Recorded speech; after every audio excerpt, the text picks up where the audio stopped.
It's time for some more illogic. Last time we finished up the regular season with our Magic and Zach and the Summit County Psyducks. Please go check out that video first if you have not done so already, so we went over the Teambuilder and battle in which, spoiler alert, the Bouffalant came away victorious. A nice bounce back win after week 6 with a 5-0 victory. We also briefly touched on week 8, which came against the Seattle Steamrollers, a 1-0 victory, which we'll go over more in just a moment, which ended our season at 6-2 with the number 3 seed. But we will go over that victory a little bit later, because this time we've got our quarterfinals match against Chad's Seattle Steamrollers with timestamps in the description. Chad is the one with whom I have the most storied past in the league, and that our matchups tend to be high profile and close.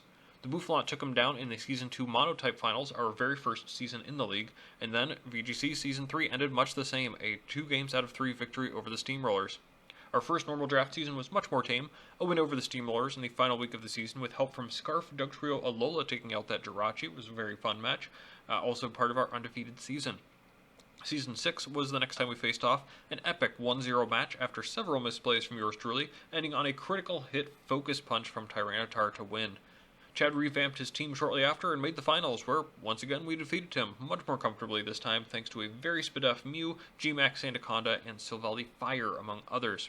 We finally met our match, though, in Season 7, with Chad defeating us in the quarterfinals thanks to a Nidoking I had 0 answers for on our limited teams, in a season that ended with him winning it all, his first, and as far as of this moment, only championship. Season 8 continued the trend, though. Chad defeated me in the regular season 2-0 thanks to a very, very nice Grassy Seed Rillaboom set. And then, he got another victory over me in the semifinals, thanks mostly to Scarf Frostlass taking down Noivern, and then Destiny bonding my Victini that was poised to take down at least one more of his big threats. Season 9 included a couple of victories for me, before meeting up again here in Week 8. With our playoff spots just about entirely secured, but still each wanting to win, we had a serious meme match in which we only brought one move on each of our 6 mons. We spent probably a collective 30 minutes prepping, but it was a lot of fun. Banned Pissimian OHKOing Moltres-Galar with CC, Scarf Frostlass with Destiny Bond, KO'd by a crit before he could get it off, banded Guzzlord with a knockoff KO, Scarf Aerodactyl cleaning up a bit with Stone Edge, leftover Steelix stalling out Druddigon with Body Press. And the MVP, Specs Volt Switch Rotom-Frost, switching effectively to make the best use I could of the limited resources we had, and was, in fact, I think, the decisive factor in the 1-0 victory that got us the 6th win of the season. This time, though, it's time to go all out again. Chad is the most successful coach in the league against us in recent memory, only Steve Chuck and maybe John rivaling him, and he has once again revamped his team in an attempt to take us down, among others. Starting at the top with an old favorite in Cinccino, and he's then got Moltres-Galar, Pinsir, Calyrex, Lettuceform, Klefki, Glaceon, Eldegoss, Abomasnow, former Bouffalant staple, Arctivish, Druddigon, and his KO leader, Slowking-Galar. Arctivish admiration aside, though, my first thought when viewing his team would be the enormous weaknesses I see. No steel resists, no electric immunities, ridiculous fire weaknesses, only one mon faster than base 100? Heck, only one mon faster than base 90. It looks like a bit of a mess. Yet here we are, with Chad having won a playoff match as a top half team, the number 6 seed at 4-4. A closer look reveals how nasty those couple mons at the top really are and how Chad has effectively allowed them to go to town. Moltres-Galar is just stupid. Probably should not have been as low a point total as it was, with nasty plot and agility setup, Fiery Wrath and Air Slash power, and rest for recovery alongside Berserk. Slowking-Galar is a great weakness policy user, with Slack Off and too much bulk, plus Calm Mind, amazing coverage. We know the power of Arctivish, his Hail Setter being Abomasnow for a cheaper option that still has tons of power, Aurora Veil, and coverage including Ice Shard. Man, lots of memories coming back of using Arctivish back in Gens 4 and 5. This is actually really tough to deal with, and we're going to go over what I expect, but I'm not sure I can handle what I expect to come.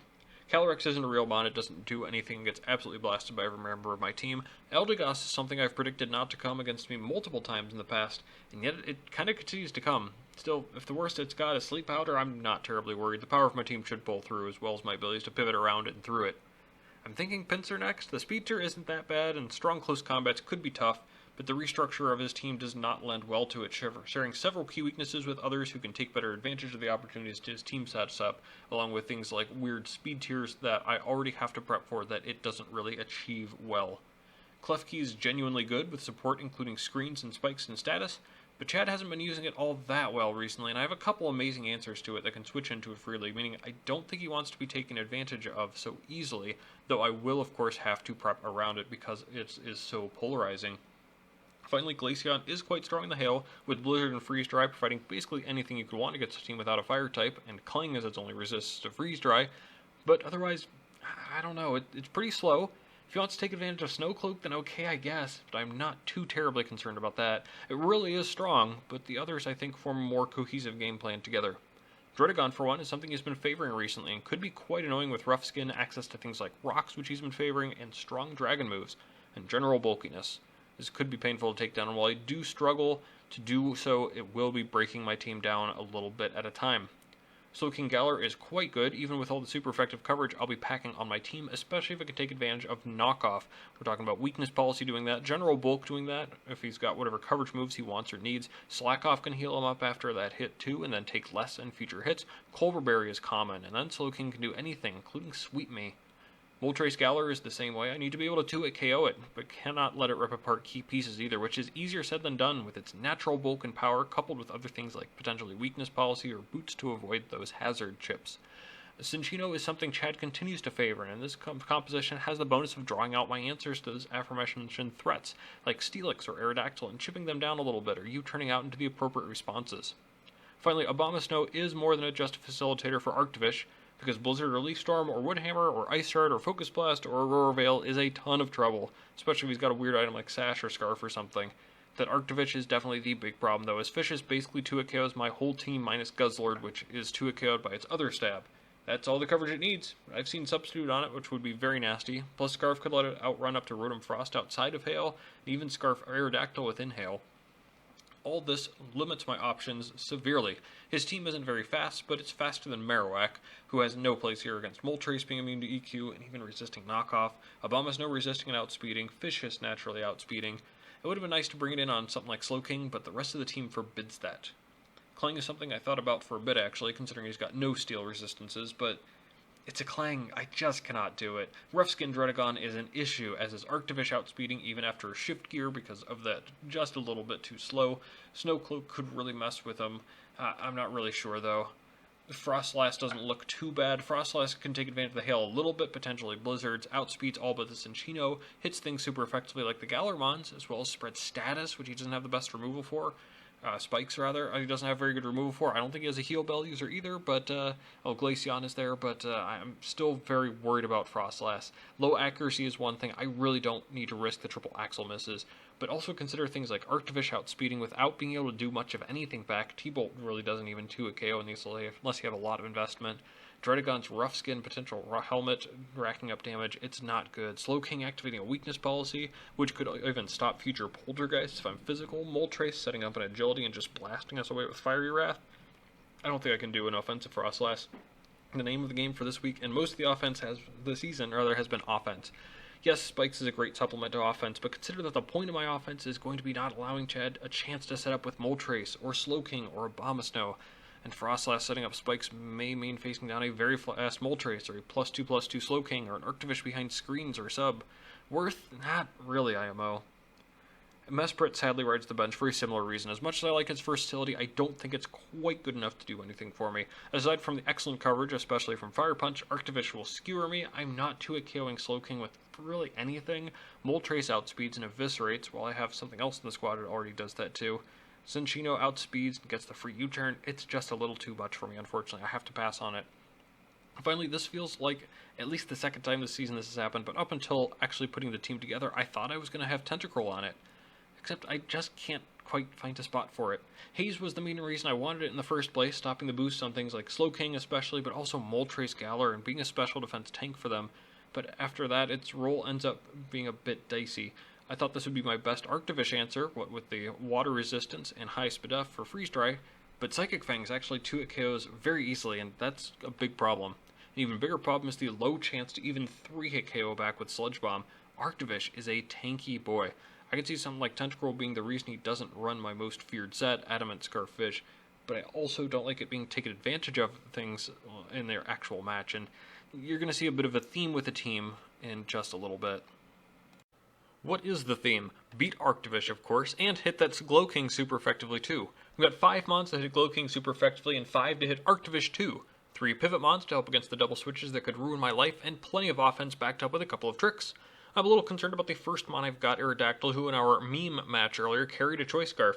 Chad responded, quote, "I kind of figured," so we've got an interesting situation on our hands. He knows Scarf Arrow can outspeed Vish in the Hail, as well as outspeed all his Scarfs. Well, not with this investment, actually. So I wonder what we can expect from Chad. I could go all out and outspeed almost anything he's got, except for Scarf, Vish, and the Hail. Ice Shard could obviously outspeed me too, so now what? Instead, we're going for a little bit of bulk, which could help tank a hit or two from something like Slowking or Druddigon in a pinch, as well as an adamant nature to ensure we get some rolls, especially with Stone Edge. Min-speed Scarf still outspeeds Pinsir Scarf, and just a bit past that hits the threshold for plus speed Arctivish. That's all we're trying to accomplish. No way is Moltres-Galar ever going to be just +1 in speed, so any more speed than this would just be for Scarf Cinccino, which isn't in any way guaranteed and can be taken advantage of in other ways, potentially. It's a pretty straightforward set overall. 2 rock moves depending on how much power I need or how accurate I need to be. Earthquake for some more consistency against Slowking and Klefki, and then the dual wing beat hits Eldegoss especially, but also reliably beats the Abomasnow and Pinsir. I thought about Dragon Dance a bit honestly, but I haven't been able to click it all season really, and with the way I've been playing and building my teams, it's a similar issue to Frostlass. When am I going to click it? Against the Druddigon, who I can't even OHKO? Against an Ice type? It would have to be on a force switch, which is nice, except that my opponent's team isn't exactly the best to do that. Dragon Dance is riskier than I'd like, and I need to be able to outspeed Arctivish immediately if I need to stop its reign of terror. Another real weird way we could do that is, of course, with Steelix, who has Sturdy. But if there's anything I've learned too, it's that rocks are about the one thing that is most assuredly worth that extra turn just about every time, especially when you look at his team's rocks problem. The primary function of Steelix is to soak hits against Cinccino and Klefki if they come. This is a near guaranteed stop to them, and lets me get off hits like max defense Body Press. Protect is nice as well for stalling out Hail turns or getting Leftovers recovery or scouting for the choice locked move. Body Press is actually stronger than my Stab Steel moves against him, despite almost everything he has not resisting Steel, and especially into the Arctivish, who takes upwards of 85%. Even naturally, and Earthquake hits Slowking super effectively, and we can punish sets without coverage very heavily. The other quirk is the min speed, which is so that we can at least speed tie Slowking if he goes for Trick Room, something I have not been prepared for in the past, and it suddenly dawned on me in team building that could be problematic otherwise. Steelix is the same as always, but wow, have I really loved that straightforward Steelix all season. We'll move on to another weird set. Well, it's not that weird. It looks mostly normal on Passimian, aside from the strange item choice of Rocky Helmet. We don't have much bulk speed. We have this speed rather dedicated for just Glaceon, and we are able to run thus Adamant Max Attack to be able to snag a few rolls with close combat. Brick Break is very important to destroy Aurora Veil from things like Abomasnow or screens from Klefki. U-Turn snags momentum, especially against a weakened mon that I could fall to, and Earthquake to hit Slowking. Really straightforward. So why the helmet? I didn't really like anything in particular in that slot. Scarf is taken advantage of. It doesn't outspeed what I would need to. Mainly that Arctivish would have to invest way too much if it would even be possible. Black Belt was kind of neat, but it didn't really need the boost to something like Brick Break enough.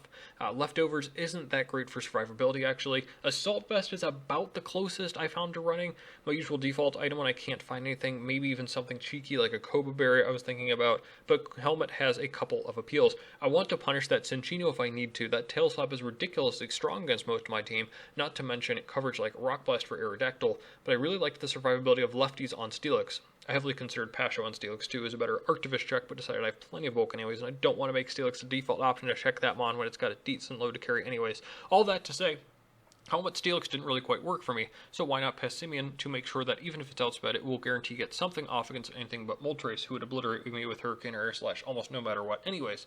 Arctivish left low, sack the Passimian, get the KO. Druddigon a problem? Trade with it. No skin off my nose. This becomes a pretty good mon to sack to sleep from Eldegoss as well, still able to accomplish something after being sleep powdered in worst case scenario. I don't know, maybe AV would be better, but this seems like a pretty solid option. The one other thing I would be remiss in mentioning is that I did consider Quick Attack for a little bit here too as a bit of priority. It could potentially help me survive an additional hit from the Arctivish in a pinch as well, but we already have a little bit of Rocky Helmet chip, which is kind of interesting anyways. Next up, yes, we have the second week in a row with a double choice scarf. We outspeed +1 Pinsir with this Rotom, as well as plus attack Arctivish in the Hail, as well as Moltres, which is honestly good enough for me. I really like the idea of an electric move without an immunity in the matchup, plus Blizzard being able to come off unresisted just about, or at the very least have that be able to come out in the Hail would be amazing. This was actually my other candidate to cut, along with Tentacruel potentially, though early. Rotom's Volt Switch was the MVP in our meme match earlier, and that's a big reason why it's still here. That momentum from this and Passimian could be huge. Thunderbolt is also really nice. Outspeeding Moltres and Arctivish with the Scarf could lead to me needing to just get that little bit of damage off, so I think I'm more likely to actually click it this time. That, and I very much do not want Arctivish to get in on a Blizzard, so the early game matchup may actually be a little bit awkward for me if that gets in for free. Hopefully we can bait in the Vish before going at it, or bait in the Glaceon. Rotom matches up well into.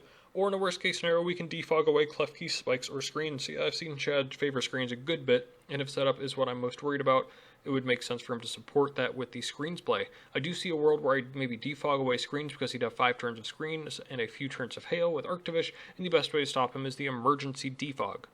Next up, we're going to go, of course, into Guzzlord, rocking a different Resist Berry this time, and Yachi Berry for ice moves, useful for a myriad of mons. Glaceon and Abomasnow don't KO with Blizzard anymore and get rocked by Heat Crash, unless Glaceon skillfully dodges, of course, and it makes me do a real nice Arctivish check as a Vicious Resist. If it gets locked into Fishes, we're taking about half or so from it and can 2-hit KO it back, or if it goes Vicious into Icicle Crash, we can get a move off into it that way. The best way it takes advantage of Arctivish is if it's Life Orb, which Chad has favored, as it forces Vish to use 3 moves to KO when leading with Vicious, meaning 30% recoil, plus the big damage from probably Outrage will destroy him back. Knock is overall pretty free. Earthquake is for super consistent and super effective damage on Slowking, especially if I fear Colbur, and that aforementioned Outrage is very spammable if there is no Klefki, which once again the Earthquake or Heat Crash can take care of. Outrage is especially nice in nuking Druddigon. I see a circumstance where we outrage Druddigon, Chad's Ice type fails to revenge thanks to Yachi, and we get another big hit off right after, maybe even be able to swap out after that too. Great mon, we've really only brought Guzzlord in our biggest matches, and that trend continues here. Finally, the mon that I decided I had to find a way to get onto the team, I had to make room for Clawitzer. It's bulkier than I thought in the matchup, stronger than I thought in the matchup, and all because we're going without the special water coverage. Water Pulse doesn't actually do too great here. Now when Aura Sphere, Ice Beam, and Dark Pulse hit almost everything on his team super effectively together. Aura Sphere nails Cinccino and the Ice types, especially that Arctivish whose Vicious we resist, as well as Abomasnow and his dangerous grass typing, and Glaceon and its freeze dry, especially considering our Sphere bypasses accuracy checks, and especially because we've got an AV on Clawitzer to absorb those freeze dries better if needed. I considered Yachi, but AV could help in a pinch against something like Moltres 2, who gets 2-hit KO'd by Ice Beam alongside Druddigon. Dark Pulse hits the Slowking primarily and is generally neutral on his team, and most teams, if we actually look at the history. Flip turn is the final piece of a way to flip the script in a pinch, especially on a predicted switch or a Slowking trying to set up on Dark Pulse or something like that. Otherwise, max special attack and modest despite the flip turn, dip in power, speed for no investment, Abomasnow and Glaceon, though I don't really want to rely on that if I don't have to, and the rest dumped in HP to help the overall bulk. That's the squad. I'm actually pretty nervous going into this. I had an idea as to how the team would look ahead of time and felt good, but actually diving into the matchup, Chad's team and Big Threat Mons look quite formidable. Here's hoping I adapted my strategy according to what I saw emerge in the team building process. Let's head into the match.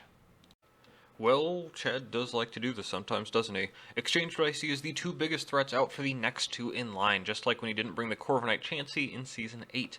No Arctivish, nor Abomasnow, instead showing the Glaceon and Klefki, which is maybe just as concerning. His efforts will probably be more focused on getting screens for a setup Moltres or Slowking then, with Glaceon to repulse on the special side and Cinccino on the physical. This also means some items like the Scarf on Arrow may not be as useful. With that said, though, we are going to look at leads. Klefki and Druddigon stand out to me as leads, of course, considering there is Hazard Setters, which could play a big role in the game. Definitely the safest option I have into those would be the Rotom, who can Volt Switch freely this game, as we've already mentioned, or can even threaten a Blizzard onto Druddigon, so good luck to Chad. And, of course, it is going to be the Druddigon. That makes just a lot of sense as a sort of standard early disruptor that he has used it for. The big question, of course, if I will Blizzard, or not Blizzard, I think he would believe Volt Switch to be more likely. It's the safer play for sure, but the downsides of Blizzards are pretty evident too. 70% accuracy, the ability to swap into, say, Glaceon, though he doesn't know about the choice item, and, well, the ability to figure out I've got a Scarf in subsequent turns. If I Blizzard now and he dodges, or I don't pick up the KO, it would be obvious I'm locked in if I Hard Switch after, instead of Volt Switch. It is with a heavy heart that I decide to Volt Switch as we all know, he's going to stay in, though I do get a small boost of damage with the crit, but hoping to keep the pressure on, I decide to go into the Clawitzer here next, who does still threaten a 2-hit KO on his entire team, and isn't quite as useful without the Arctivish here. However, it is going to become even less useful as Druddigon lands a Glare on it. Very hard call out from Chad that I would Volt Switch. Makes me think I need to be less predictable in situations like that for sure. Well, there's really not much to do but attack, so I should survive a hit pretty easily. I think it's more likely he'll try to set up rocks on me. Ice Beam would be the play as I'm not carrying Dragon Pulse, but actually, well, that super effective move would be easy to spot from a mile away, wouldn't it? What if I went for a better option, a neutral move, to still chunk it for about half, and then be able to follow up with the Ice Beam after if he stays in? Aerosphere has neutral damage against basically his whole team, and it is very impressive, just the Glow King aside, which I don't like Dark Pulsing after, so I'm just going to try it. Swap into Klefki, perfect. He may have been reading the Dragon coverage there, or Ice coverage, or just wanted the Druddigon healthy. Either way, Klefki isn't healthy anymore, with 50% coming off of the Bengal. That's excellent. Obviously, I don't fear Prankster Thunderwave, so I guess I can just go again. Steelix Smile are an answer to the keys, but I'm not feeling that as the answer right now. We're going to just R-Sphere again to make sure he doesn't do something cheeky like Spikes or Reflect, and yes, he is just going to Light Screen to reduce the incoming damage to 25%. So another R-Sphere could potentially KO. It looks like it will, according to the last couple of rolls. But I have another idea as to how to get ahead of these screens that are being set up. He is, of course, obviously going to swap into the Glow King, which would probably take about 1% from R-Sphere at this point. But I clicked Flip Turn this time, which was an attempt to get Klefki into closer range, as well as take advantage of the very likely pivot coming. I think Klefki trying to get a screen or two up later made a lot of sense to have him switch out. So with the Glow King coming in, Guzzlord, of course, makes a lot of sense as the switch in, the most free switch in with the most free of knockoff. So no chance he stays in with Glow King, of course.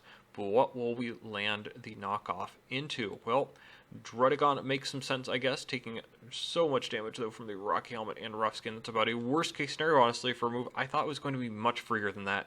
It does bring Druddigon quite low, though, and into range of... Oh, yeah, Outrage. Outrage is a good move, of course, but that would spell more recoil, and the inability to switch as Guzzy gets revenged by something like this in Chino or the Klefki. I don't like that, I decided. So, it's time to switch out. But into what? Rotom can't be glared, but it takes damage from probably the incoming Dragon move. Steelix resists that and can set up rocks, but doesn't actually KO back with one hit, and will have to make Rough Skin contact while being slower. So my middle ground play is going to be Clawitzer again, and that is already paralyzed and doesn't get locked in right at the Rotom. He is, of course, going to set up his rocks on the switch. That makes a lot of sense, I think. Maybe could have potentially done something different, that's okay. Ice Beam from this range isn't a KO. It's a little bit surprising, even with the light screen up. Maybe I should have had Dragon Pulse on here. It's probably fine. I don't think I regret it too terribly much. R-Sphere again to try and hit a possible switch, and of course we're just going to trade damage with the Dragon Claw. Does 36, unfortunately a little bit more than 36. Actually, I'm doing a Dark Pulse there just in case he's been reading the Ice Beam and R-Sphere mix-ups a little bit to try and go into Glow King, and it really accomplished just about the same thing. It's not like Klefki was going to be switching in there anyways. That seemed relatively free. And, of course, that means we're just going to have to take one more Dragon Claw from Druddigon before it goes... Oh, there's the full para. Yeah, that's pretty unfortunate, but it had to happen eventually, right? We just attacked the previous 4 times in a row and got it off, so I guess it's about time that happened, right? Clawitzer's got a good bit done here, but unfortunately it's going to have to be the Steelix that tanks these now. Makes me wish I had a helmet, but that's okay. I can still take advantage of this. He, of course, outspeeds me and is going to glare me down to slow me down even further, maybe get some hacks a little bit later, but that's okay because we can take advantage with our rocks for later, which could be clutch for the Moltres and the Glaceon, plus a little bit of chip on just about anything else. Also, just about guarantees this isn't going to switch out, so on this final turn, we are actually going to outspeed probably the slow-phasing Dragon Tail incoming and grab the first KO of the match onto Druddigon, but we aren't exactly healthy ourselves either. Rocks are up for both sides. It's not great for my Arrow or Rotom, whose Scarfs aren't exactly the most useful either right now, not to mention Claws are almost all the way down and paralyzed. Steelix is paralyzed as well. Guzzlord down to almost half when it comes in next because of all the residual chip it took. Even with Klefki down to a quarter in exchange, he'll get another screen up later because it's got Prankster, when it could be a little more impactful. So I can't exactly say that we're in the lead here right now, despite being up on Mons. Anyways, his answer to Steelix will be, it's the Glow King. That's a somewhat fair move when it gets access to water and fire coverage to hit me. It kind of feels like Guzzlord could be the switch. but I instead decide I think Clawter could potentially be the one here. I actually survived non-boosted water and fire moves thanks to the Assault Vest, and actually he's going to connect with the move. We're at 12%. He's going to connect with the Fire Blast and actually KO. It may seem odd that I'm bringing up that it's odd. I was at 12%, but if he was max bulk with no special attack investment, that actually would not have KO'd. At that point, free Dark Pulse probably. I thought obviously would be risk of a para. If we got that Dark Pulse off, this switch that we're of course going to make into the Guzzlord would have had a much easier play to make. As of now, with the special attack investment confirmed, knockoff should actually KO. But I'm a little worried about Colberberry. Even more so worried about the swap into Klefki, who barely survives knockoff, even after it rocks, I believe. Had I been able to Dark Pulse to get that read, maybe I would have clicked a knock here, but instead I decided to go for a middle ground play. It's not Earthquake either, as I thought another possibility would be him swapping to Moltres-Galar, but an option that would still KO the Klefki and was relatively free. Heat Crash. I decided I could afford to stay in because I would comfortably live anything he goes for. So let's see, the Heat Crash does about 43%, and I also do, of course, live the Ice Beam. Thanks to the Yachi Berry, that would let me survive an Ice Beam from Glowking, but would not let me survive the Specs Ice Beam from Glaceon, which I suspect it is. We can put the Yachi to work a little bit to still scout a little bit, so Heat Crash away. The Ice Beam brings both of us pretty low, though of course he has Regenerator.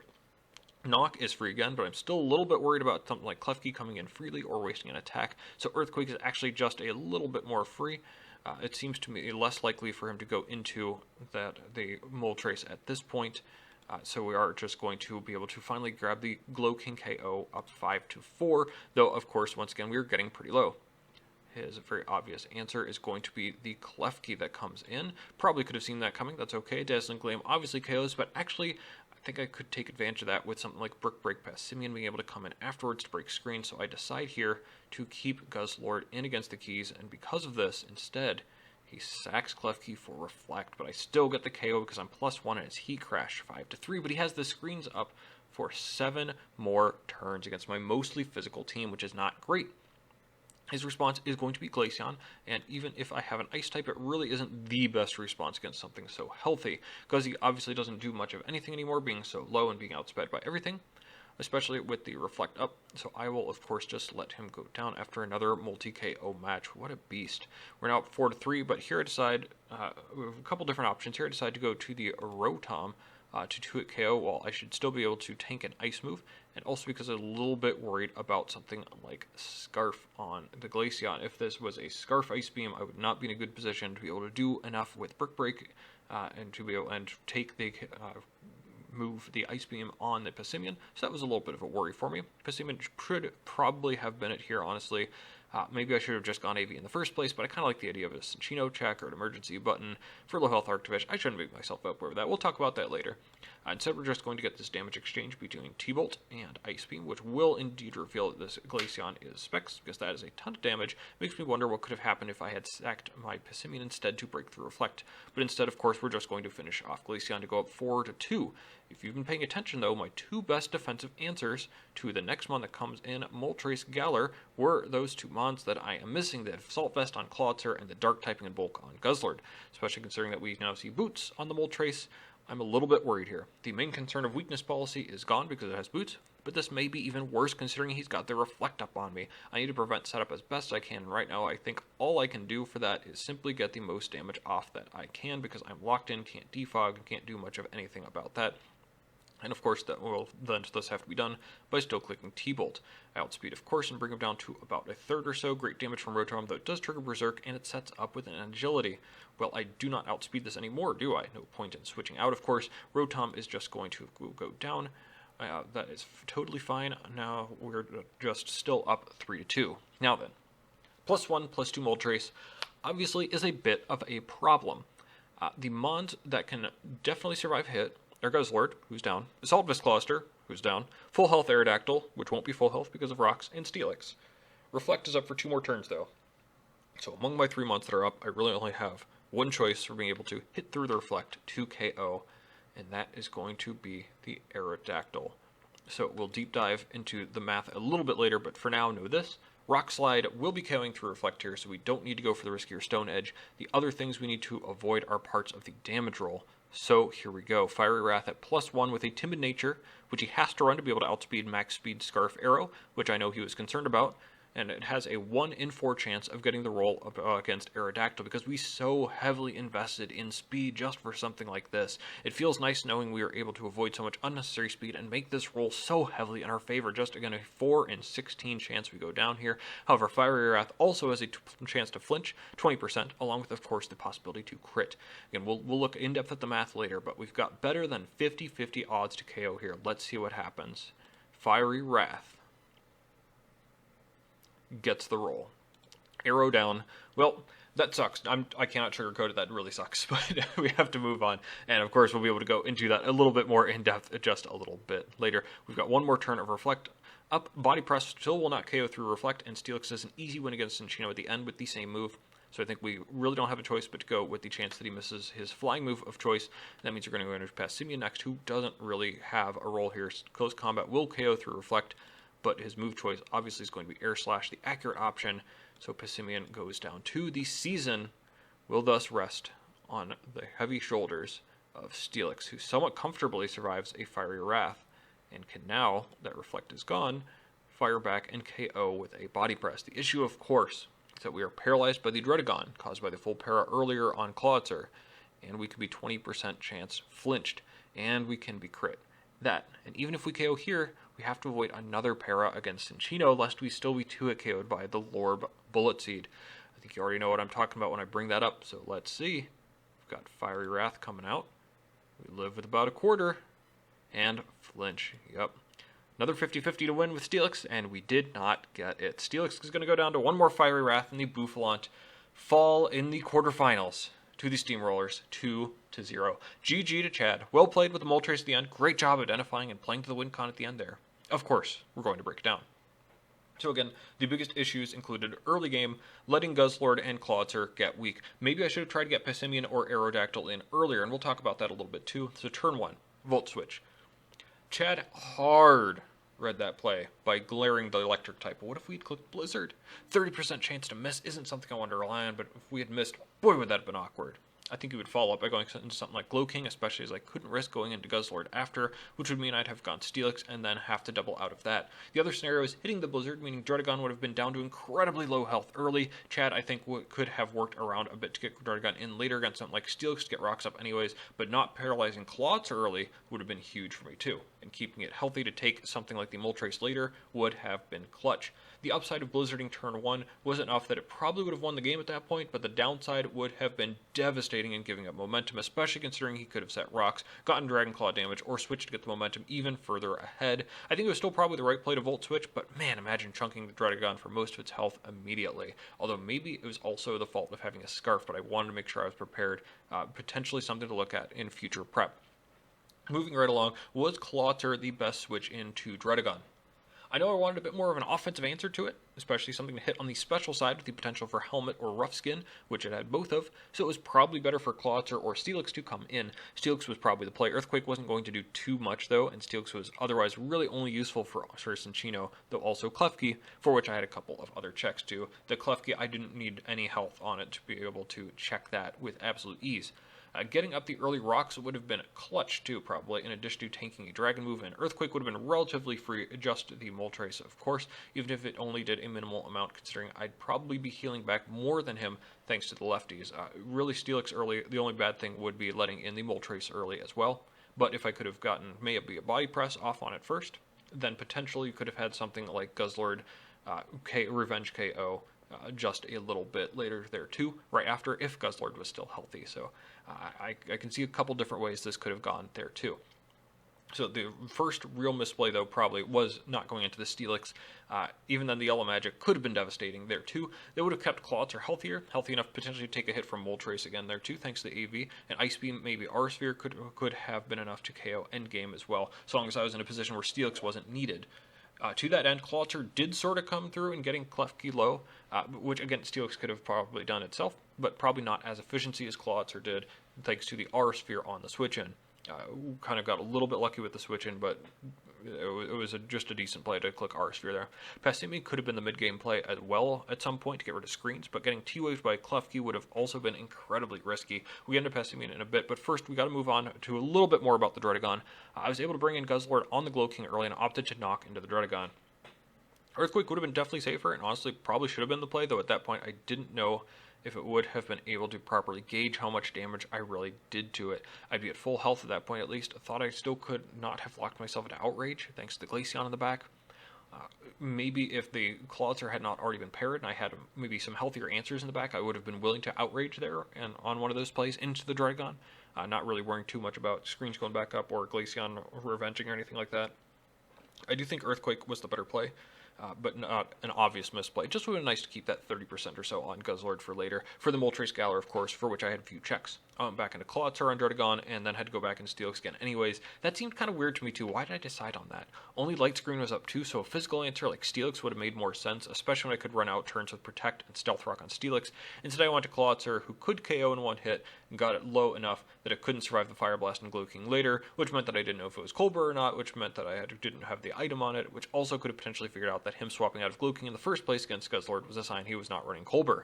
What I'm saying is there was probably a slightly different, slightly more efficient path, even with the same mons I brought in about the same order, but it really comes down to the strange decision to save Steelix in the back, even when Dredagon was out and doing things to my Clawitzer. I would have traded half of Steelix's health to check Dredagon every day of the week, and I should have, so it's quite strange to me that I decided it wasn't worth it or something.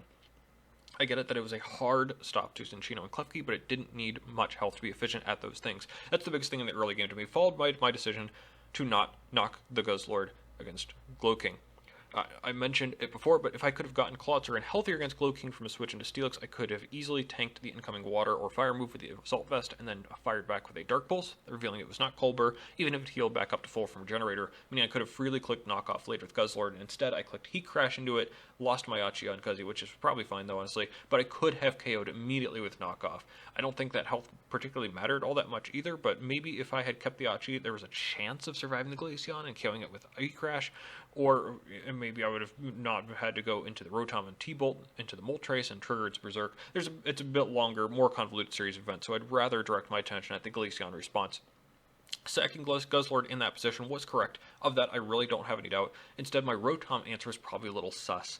Passimian outsped non-Scarf Glaceon, and even if it needed to close combat to KO, it was most definitely the best opportunity to Brick Break.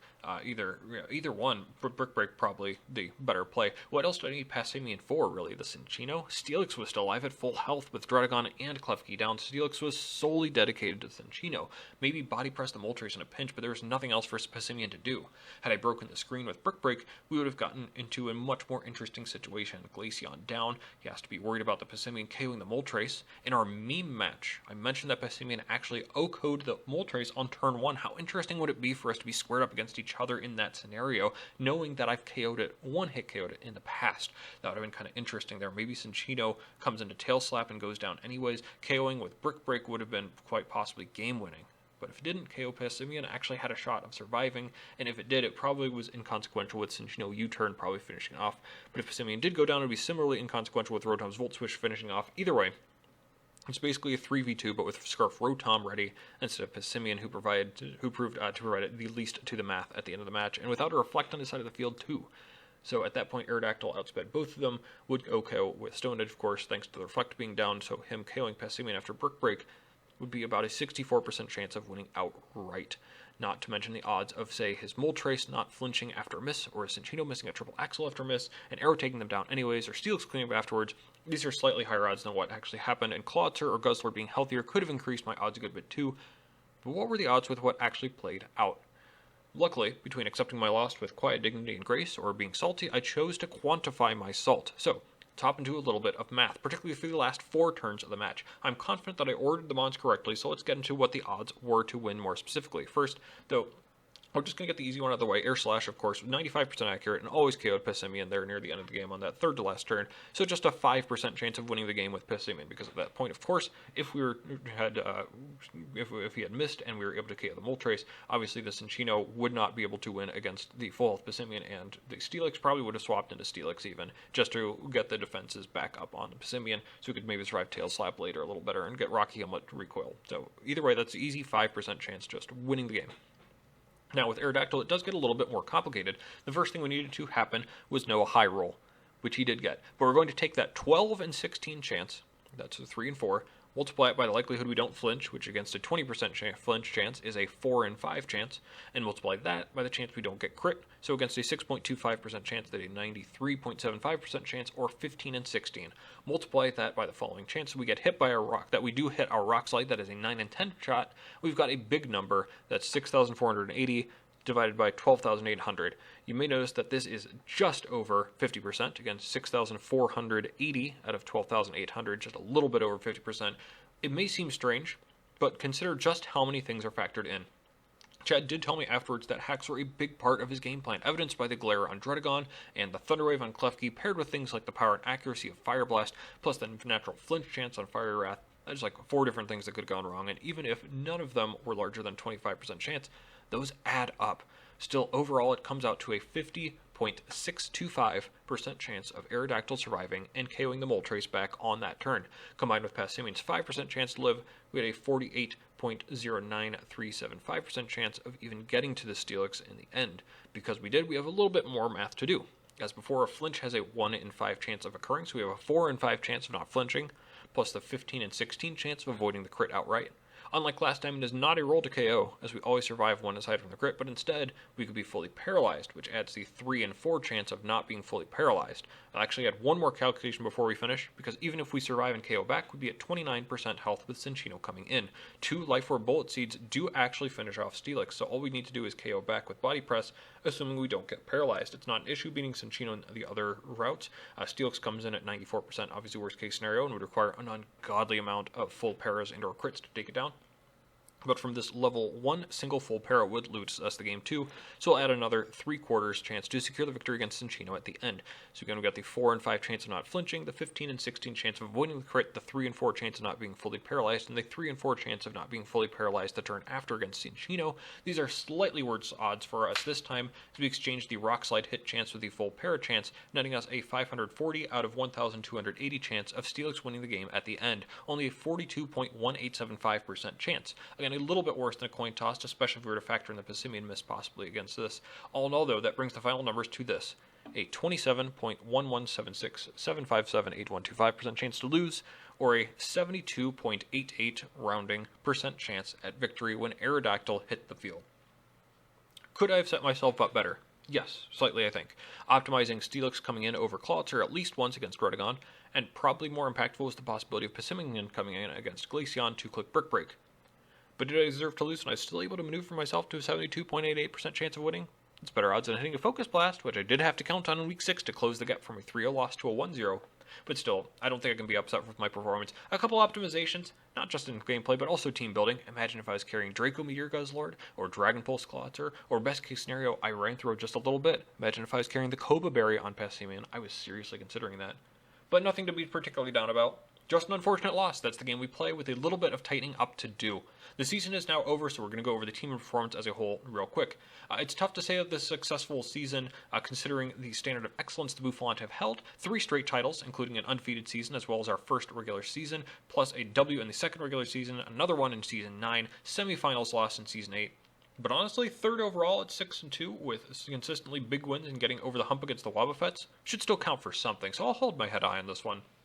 Again, going over the team real quick, we have to start at the bottom, so Klang is first. Klang, it's a funny mon, tankier than one might expect, but it wasn't taking names or getting people to quake in fear of its might. Even the matchup against Chad, where I thought it actually had a little bit of shot, it just didn't seem like it was quite enough. It was my second grass resist, which I thought might be important, but frankly, it just wasn't, and it would have been nice to have something a little better in this lot if there was anything at all. Frostlass at 60 was pretty disappointing too, though maybe I just didn't give it a chance. I think I had a real shot to bring it against the Wobbuffets if we rematched, but I really despise the unreliability of it. Base 80 in the offensive stats, plus being super fragile, means it's really only good for suicide hazards, maybe a choice band set, and it sure seemed like everyone had great removal and or great defensive answers to it. So anytime I wanted to bring it, I felt as though there were just better mons to bring for the overall consistent game plan. Maybe I just don't know how to use it. I don't know. This is the second time I haven't used Frostlass well, and it may have bitten me in the butt considering this was my second fastest mon. If the enemy is not afraid of it, then so much else falls apart. Those were about the only two real big disappointments for me. Going into the more middling mons, we have to talk a bit about Marowak. For 20, it wasn't bad. You saw the 4KO performance in Week 5, but man, did I throw it away in Week 6. That was my fault. I think Marowak did have a chance to shine there, but I threw it away thanks to a dumb calc mistake. Still, there weren't many opportunities to bring it in, even in an environment where many teams were slower than usual thanks to the lower power levels. The calcs were awe-inspiring, the practicality of using it were limited. Rotom-Frost was my penultimate Rotom form for me to use, only fan is left, and it performed about as expected. It's cool to have an Ice and Electric Resist like this, but I also felt like it was a tipping point of sorts for the team to trouble with fighting types, in addition to the common fire and rock weaknesses that hampered it. Really, the main issue was Blizzard's accuracy and not quite having enough stats anywhere or enough resistances to truly take advantage of its unique attributes. It was okay, Volt Switching's always great, triggering the Scrafty was neat. I don't think it goes too much further than that, though. Really, just having Blizzard as its Ice move isn't great. Last for this section, man, it's painful for me to say this because I like it so much, but Tentacruel really didn't provide all that much for me. Maybe it was my overall offensive style and mindset this season, but Tenso was not the defensive backbone I was hoping for. It seemed as though most teams could rip through Tenta a little more easily than I would have liked to or thought, and Rapid Spin was overall less prevalent or necessary thanks to hazard play being more limited, once again perhaps a result of the overall offensive mindset I had through the season. It's cool to spam knockoffs or scalds or rapid spins, but they felt so much less reliable than a pivot would have. It often felt like I was forced to swap out of Tenta without too much to gain, or had to do so riskily. There's another mod I wouldn't mind trying out again later if I considered its role a little better, but I'm a little dissatisfied, but not so much that I would say it was bad. Next, the mons that performed overall well. Clawitzer was a neat little surprise. I loved seeing the offensive firepower in theory and in practice, having 4 KOs week 1 and then, well, it didn't really shine that brightly again after that, including multiple weeks in a row without anything in particular substantial.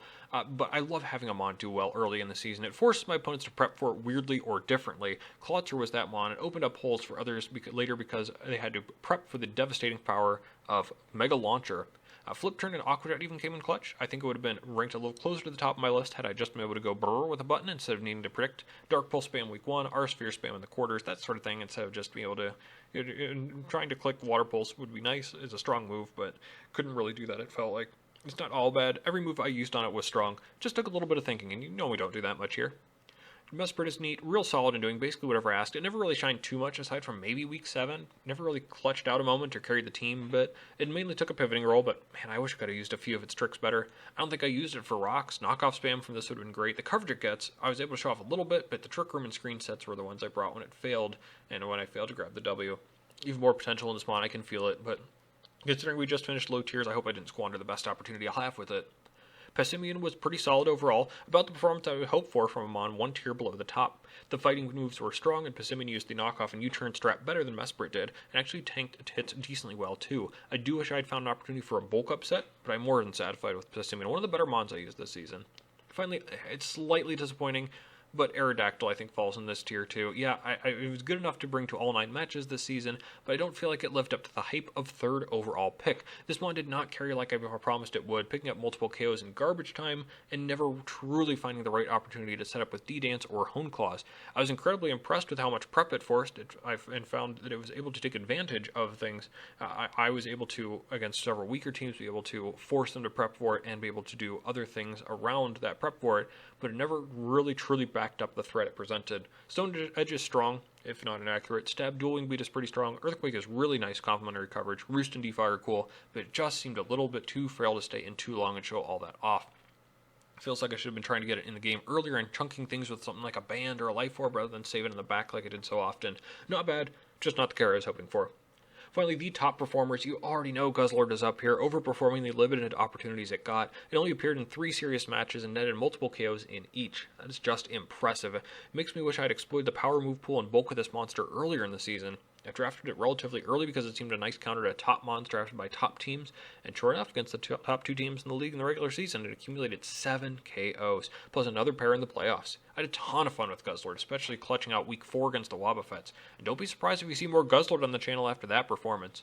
But really, the most consistent, valuable performer on the team was without question Steelix week in and week out, every time it came carried in some capacity. KOs, tanking the most threatening teams on the member, forming a small core, coming in consistently, chunking with pseudo-stab body press. Steelix really did everything but outspeed or hit from the special side. It tanked Durant, Poliwrath, Magneton, Miltank, Pincurchin, Noivern, Duraludon, Druddigon, anything I wanted, but especially it would seem Steel and Dragon types. Important due to Arrow's weakness to Steel and my lack of Fairy typing for Dragons. Steelix is why I was comfortable not grabbing a Fairy type and it didn't let me down. Very fun mon to use, body press is crazy, got Stealth Rock up so reliably. I definitely recommend using Steelix in the future. So that'll do it from me for this season. Don't forget to check out the Wooper Club League's main channel where I host the weekly power rankings with Steve of the Waterdeep Wobbuffets. We're always looking to up our game, so let us know what you think over there. Similarly, let me know what you think of these series here as well. I'm looking to put a little more effort into the future into these and make these a little bit more enjoyable, but let me know what you think of the video essay retrospective styles. Do you like me going this far in depth? Are there particular things you'd like me to touch on that I don't know or want me to emphasize or to some point more than others? Please just let me know down below. It's fun to chronicle or archive these seasons, but it's even more fun to be able to share them with you, so your feedback is important. That's the end of Season 10 here. Again, don't forget to check out the main channel as well as the channels of other coaches. Elf Owls and Chad have posted a few videos on this season, partially inspired by these videos, so go send them some love too. And we'll see you back here next season.